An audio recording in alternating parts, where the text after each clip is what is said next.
Nagsagawa nga ng video prayer itong si Giselle sa loob ng Apex sapagkat ipinagdadasal nila ngayong nakalipat na nga itong si Lolo Pepe sa loob ng Apex sapagkat nasa critical nga ito ng kalagayan. Nagkita nga sila nitong si Zoe at itong si Annalyn. Ikinagulat naman niya ang sinuot nga nitong si Zoe sapagkat nakaitim ito. Sinabi ni Annalyn kung bakit siya nakasuot ng itim hindi pa naman patay itong si Lola Pepe. At si Zoe, sinabi niya kay Annalyn na pati ba naman damit na susuotin nitong si Zoe ay pakikialaman pa ni Annalyn. Wala umano sa kanyang isip ang mga ganong bagay, basta't yun lang ang nais niyang suotin. Pumunta daw siya doon para ipag-pray ang kanyang lolo. Sabi ni Annalyn kung gayon ay tulungan umano siya na mag-serve ng mga coffee sa mga panauhin. Ngunit nagalit naman itong si Zoe. Sinabi niya rito na hindi siya mag-serve. Hindi umano niya gawain iyon. Ang gusto lang niya ay ipagdasal ang kanyang lolo. Ngunit gate ni Annalyn na may obligasyon umano siya since lolo nila yon kaya karapatan nilang pagsilbihan ang mga taong nandoon. Nagawa si Zoe. Kahit labag sa kanyang kalooban, nag-oo na lang siya dito kay Annalyn. Samantala, lalo pa siyang nairita nung sabay-sabay nga na mag-order ng coffee itong mga kaibigan ni Annalyn, maging itong si Joy.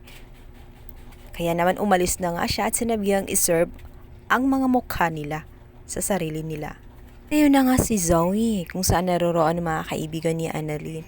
Dahil imbis nga damayan sila sa pagkamatay ng kanyang lolo ay lalo pa siyang inasar ng mga kaibigan nito. Hindi rin nakaligtas itong si Joy. Sinabi ni Joy na pati ba naman siya ay tatarayan niya. Kaibigan naman siya at handa siyang dumamay at makinig kung ano man ang problema nitong si Zoe. Subalit si Zoe ay na-stress, dala na rin ang kanyang konsyensya sa ginawa ng matanda. Sinabi niya rito na gusto niyang mapag-isa at nais niya na umalis muna pansamantala itong si Joy. Nakaupo nga si Zoe at habang nakaupo siya ay may kung ano-ano siyang naririnig. Kinokonsensya siya ng kanyang ginagawa. Kahit saan siya pumunta ay hindi siya mapakali sapagkat naaalala niya ang kasalanan niya kay Lolo Pepe.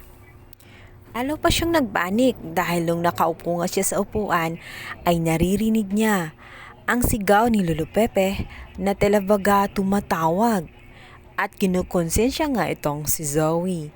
Nagulat na lang siya dahil paglingon niya ito na nga si Annalyn. Nabigla si Annalyn sa kanyang mga kinikilos kung bakit talaga nun itong si Zoe.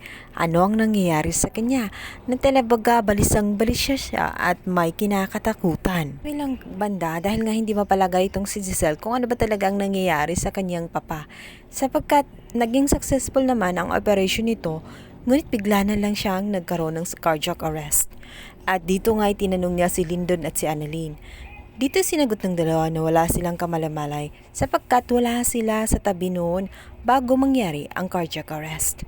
Dito ikinuwento ni Lyndon na ang kasama nga ni Lolo Pepe ay ito nga si Don Carlos at siya ang nakita nilang unang nag-revive dito kay Lolo Pepe. Karoon ng pagdududa itong si Giselle sapagkat noon pa man ay ramdam niyang may kakaiba sa ugali nitong si Carlos at hindi siya nagtitiwala nito kailanman.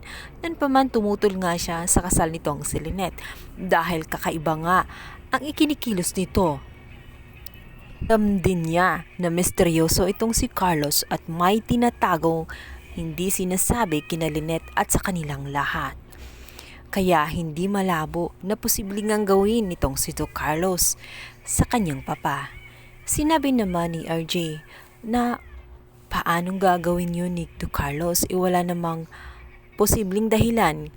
Ngayon wala pa silang konklusyon, ngunit malinaw talaga kay Giselle na posibleng si Don Carlos ang may dahilan sapagkat napaka-imposible na naging successful ang operation at bigla na lamang magkaroon ng cardiac arrest. Muo sa kanyang isipan na maaring pinalabas lang siya ng OR sapagkat pag nasa labas na may privacy. Malaya siyang gawin kung ano man ang gusto niyang gawin sa matanda sapagkat walang nakatingin sa kanya. Samantalang doon sa OR, nandoon si Annalyn at hindi niya pwedeng gawin kung ano man ang kanyang pinaplano. Papatunayan kaya ni Giselle ang kanyang mga hinala dito kay Doc Carlos? Magkaroon kaya siya ng ebidensya na siyang magdidiin sa mga pinagagawa nitong si Doc Carlos? Yan ang ating pakabangan sa lalong umiinit na tagpo na abot kamay na pangarap. Please don't forget to subscribe.